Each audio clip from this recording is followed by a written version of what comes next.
All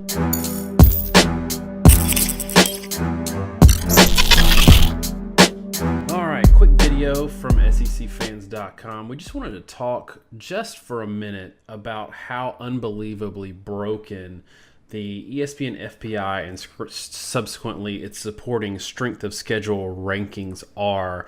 We've run into ESPN FPI ranking issues before. There were some weird anomalies last year.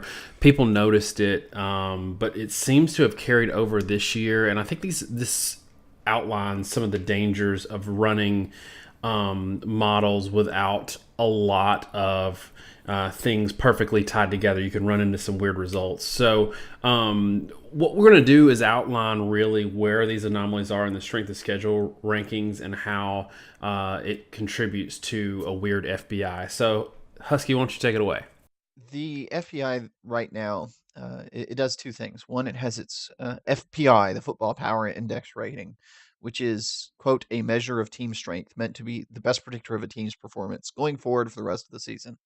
And the general idea of FPI, as I understand it, is it's supposed to be sort of a line setting calculation. So, like right now, Alabama leads FPI with a 30.0, and Auburn, for example, is 20.2. That means FPI seems to be saying it's about a 10-point win differential. I don't think that's 100% accurate. A lot of the problem here is that ESPN and FPI don't actually give you the full underlying way that it's calculated or what it means. I actually know very little about how FBI is done, other than it is, quote, based on a 10,000 simulations for, like their win loss record and all. And simulations, how do you do that? I mean, do you just say that, 10,000 times in the past you had a team of this strength versus a team of this other strength at this result? Or it's NCAA 2014 is driving their entire ranking Yeah, system. you never Could know. I be. mean, do they have a Xbox 360? Because there's no. Unfortunately, the court system has deprived us of anything more valuable. But point being, I mean, we really don't know how any of these metrics are calculated. And you think, well, it's just fancy math, but we do a lot of fancy math, and I can tell you, there's no real clear conception of it. Anyway, what is the issue here? The issue is their strength of schedule ranking. It can't possibly be correct. Uh, right now, strength of schedule, number one in the country is Auburn. Okay. Number four in the country is Florida. And that's remaining strength of schedule. So this should be the difficulty of your remaining opponents. Now, what is really just right off the bat, this is where I saw it. What doesn't make any sense about Auburn being one and Florida being four? It is, what, and you can answer this question, right? What's Auburn's next opponent? They both play And Alabama. Florida plays Florida State. So, Right. But so do we know if this includes the SEC championship game, which is technically part of the already determined schedule, or does it just include? Because it would make sense to me if Auburn's playing Alabama and Florida State is Florida's opponent. So obviously Auburn would have what's deemed a tougher opponent in that well, scenario. first off, we don't know, which is, again, one of the problems with the ESPN's FBI. And second, I'm going to point out why both theories actually don't work. You can try it one way and you can say, well, maybe that explains it. But then when you try it the other way, it still doesn't, it's still nonsensical. So let's assume for right now that it's the entire rest of the season, right? So it's not just this game, but it's all known games to come, which is Auburn playing Alabama and Florida playing FSU and Alabama. Well, there's no way with those two schedules that you can say that Auburn's schedule is harder than Florida's, because Florida has to play Alabama and FSU. Auburn only has to play Alabama. It's certainly harder to play Florida State and Alabama than it is to play just Alabama. Now, there's a corollary there too, right? Where you can say, well, maybe it's, I don't know, maybe it's taking into account like the average of every remaining game. But if that's the weird answer, then I mean, that's pretty strange, right? You're saying that it's easier to only play one game, or harder to only play one game than to just play two games where you play the same opponent. So that doesn't make sense. Now to your second question of, well, maybe it's only taking into account the regular season. If that's the case, then it's even more broken because right now in FPI, the best teams in the FPI ranking, that would be Alabama, Ohio State, Michigan, Clemson, Louisville, Washington, LSU. 1 through 7.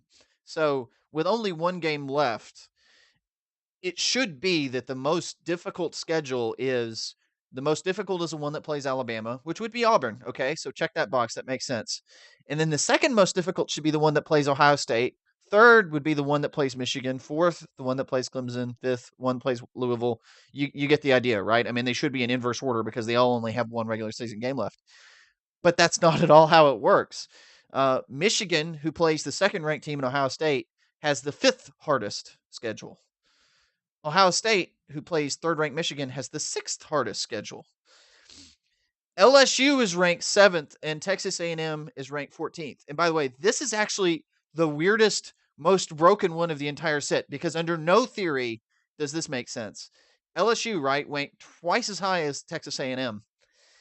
LSU's schedule is considered harder than Texas A&M's, and they only play each And other. they only play Texas A&M. And just to note that when we talk about where teams are ranked, this is not AP ranking or anything like that. This is the actual FPI rankings that are derived from things that have this SOS component contributed to it, correct? So FPI is telling you that LSU is roughly a 5-point favorite over Texas A&M. LSU is the better team on average for the rest of the year. Yet it's telling you that it's harder for LSU to beat Texas A&M than it is for Texas A&M to beat LSU. That internal to the system does not make sense. Like that, those two things can't coexist in the same model. Maybe SOS has something to do with the fact that LSU only has a 6-4 record. Maybe that takes into account the strength of schedule ranking and not FBI. But if so, I mean, that's not internally consistent. The model should say that if you play better teams in the FBI, you have a more difficult schedule than someone else. And I mean, and there's more weirdness listed in this, right? I mean, I talked about Texas A&M, but yeah, another really good example, some teams are ranked high, despite there not really being much of anything to indicate why they are where they are. And I say that because of Duke. 4-7 Duke has the 15th ranked strength of schedule. A&M at 8-3 has the 16th ranked remaining strength of schedule. Duke's only remaining opponent is unranked Miami. Duke is 4-7. Texas A&M, his only remaining opponent is number 7 LSU. So how is it harder for Duke to play an unranked team than it is for A&M to play the number 7 team in the country? That under almost any circumstance can't be justified. So, I talked about the Ohio State Michigan thing and how that shows that it can't just be the remaining regular season because that doesn't compute. I showed that Alabama, Auburn, Florida, and the way those strength of schedules line up show that it can't be the whole rest of the season because that can't possibly make any sense. And we have like random data points like the fact that Duke's remaining strength of schedule, where their only known opponent left. They can't win the conference title, so the only opponent they could possibly play is unranked Miami, and the only opponent Texas A&M plays is number 7 LSU. And yet it's harder. Duke's schedule against Miami is harder than A&M's against. And so yeah, I mean none of this can be right. There has to be some sort of major error in the system. Or if there's no error, then they're doing something really, really, really strange. And I would argue very strongly that it's so strange that the rankings are wrong, right? I mean, you can come up with a number however way you want to. You could just count the number of letters in every opponent you have left for the rest of the season. But there's under no shape or form should you ever have Duke's remaining strength of schedule higher than A&M's. And this is also bad because, as you said, as we understand it, remaining strength of schedule ties into FBI. Like somehow those are interrelated. And if the remaining strength of schedule is this busted, then one, there's a real concern that it's negatively affecting FBI, such the FBI rankings are wrong somehow or being mistabulated.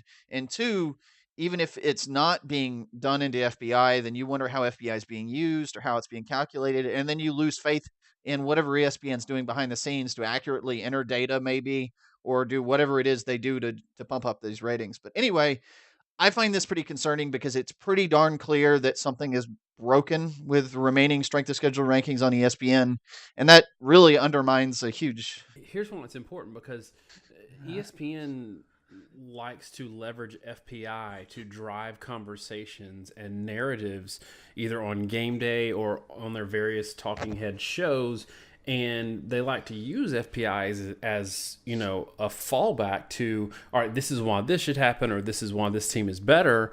And if you're starting from a position of a broken model, then it can negatively impact the perception of the narrative that's being driven. I think it's funny, just picking out one data point. LSU is 7th in FPI, and they just lost to Florida at home last week, who's 22nd. So this is really bizarre, and that's rankings. That's not strength of schedule. That's actual rankings.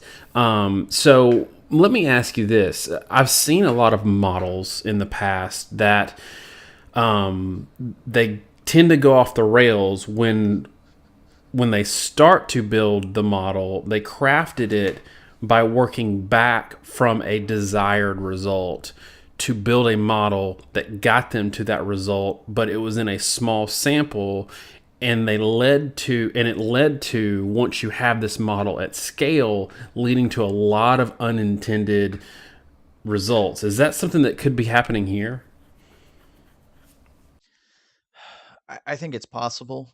One of the concerns is, we don't know who's entering data, who's designing the model, and they may have had a very, an esteemed mathematician or someone that created the underlying rankings, or they bought it from somewhere, and then that's on its own is not a useful enough data point. So they start extrapolating more statistics and data points, like remaining strength of schedule ranking from there. The problem is, maybe they didn't have this Yale PhD mathematician do that ranking, and so they created some sort of hodgepodge system, and somebody did a math error or a formula error, and that's how you get these really strange results. Um, it can happen. I'll give 2 points on, where this comes into play and the dangers. The first is, this affects the playoffs potentially, quietly, not a huge deal, but the committee is going to pull up, FPI and strength of schedule rankings and stuff like that when they start comparing teams in the playoff. And it's disturbing when you have these computer rankings that are wrong or that they aren't internally consistent. And now you're giving bad data to the playoff committee. And a lot of these ranking methodologies, and I think it has a lot to do with trade secrets and trademarks. There's, pure data, for what it's worth, can't be copyrighted. You can only copyright a certain presentation of the data. So they tend to hide all the stuff behind the scenes, the formulas and the math, because somebody can just copy it and reproduce the results otherwise. The problem is you have to trust that they do it correctly. And the playoff committee is having to have that trust, and this can lead them to making some bad estimations of team strengths because they're using bad data. And the second thing, like you said, is we end up with some really strange stuff on television when they're promoting certain teams and our perception of teams, because they start pulling out these secondary and tertiary statistics. I remember last year you talked about we've seen glitches. I think it was last year I noted ESPN started running some graphics about the chance that each team in the SEC made the conference, won the conference championship. And it showed that when LSU played Alabama in that game of the century game, and they had some stats, and it didn't look right to me. Some of the stats seemed too high. And I went back and I pulled up every team's profile in the SEC, added them up. The odds that each team won the conference title did not add up to 100%. You can't possibly have any model where the odds of each team making the conference title don't add up to 100%. And as I remember, it was actually like 120% chance that a team in the SEC won the SEC championship. And my guess was that they probably extrapolated the odds of somebody having a certain, win-loss record, but whatever they were using wasn't taking into account tiebreakers. That was my guess at the time. So it was, well, this team has the same, they're assuming if you have the best record, you won the championship, even though you have a situation like Ohio State this year, where Ohio State may have the best record in their division, but because of the tiebreaker situation, there's almost no chance that they go to the conference championship. But that's where these statistics get dangerous, especially when you start extrapolating them and you aren't very careful in how you're doing it. And like you said, they had an intern run the calculation to figure out the odds of winning a championship.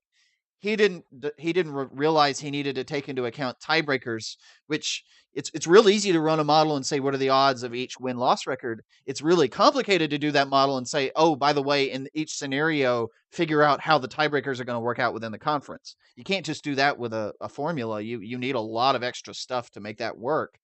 And so somebody, an intern probably ran the math and it didn't do that correctly. But anyway, this year in particular, this is a pretty concrete example of what is likely bad data being propagated by a major network.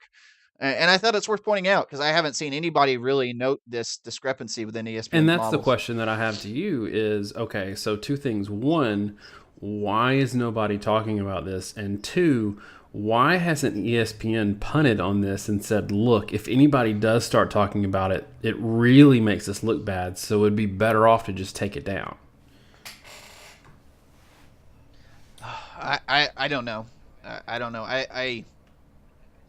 I genuinely wonder how nobody's picked up on this because to me it's really obvious, and I'm frankly amazed no one's noted that the strength of schedule rankings don't seem to make any sense.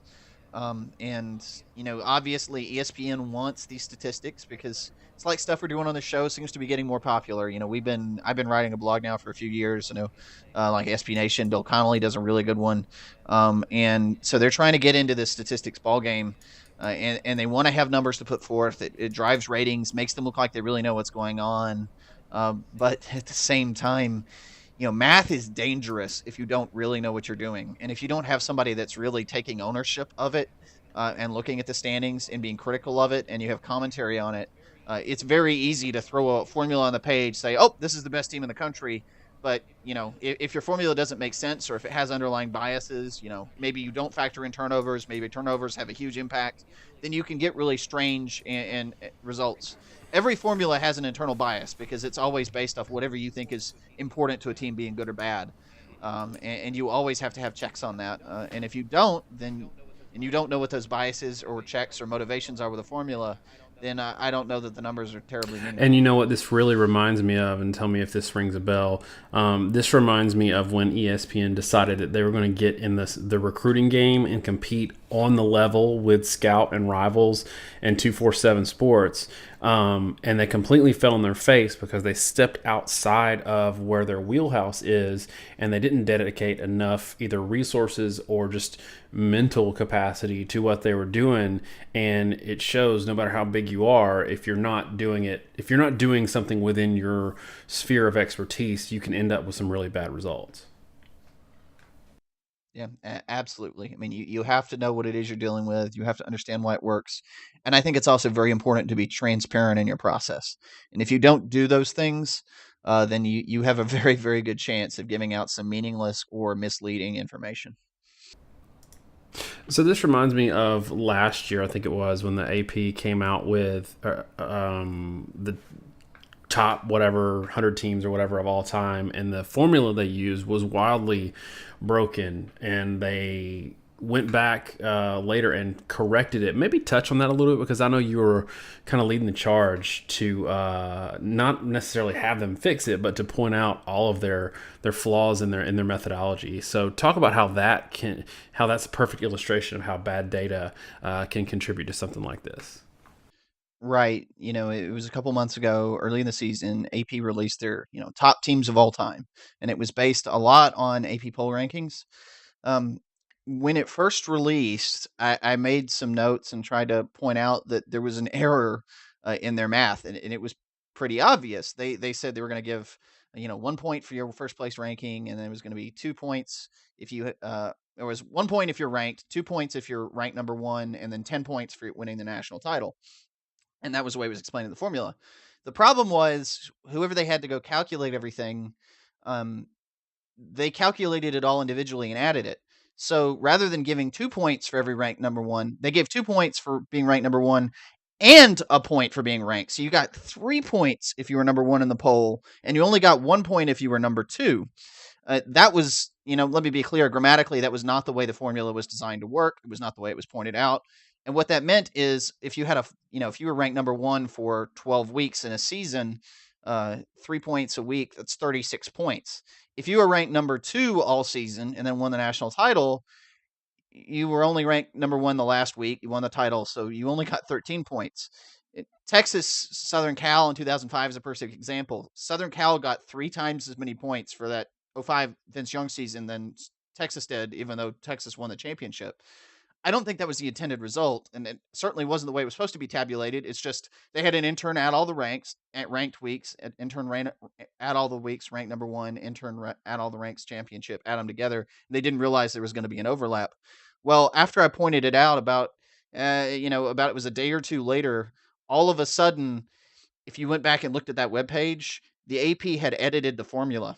So now it said that number one rankings were worth, I think it was 2 points instead of one bonus point. And they did that because it compensated for their double ranking. And so that's what you see sometimes, that I think that AP generational ranking is nonsensical for the reason I talked about, the fact that it's just almost totally dependent on the number of weeks you were number one, because they inadvertently double counted all those weeks, and gave it a huge bonus in in their point totals. But rather than go back and redo all the math, they really did go back and stealthily change the formula so that it would match the results that they had. And now we have forever these like teams of the century on AP that were based off what was probably a mistaken, data entry by an intern. Awesome. Well, y'all, this was probably one of our more nerdy rants that we've had. But I think it's worth touching on, especially right now, in case the data gets corrected week to week. At least we have this point in time, this snapshot of data to show that whatever is driving these rankings, which is driving national narratives, is completely false. So y'all enjoy your Thanksgiving and have a good one.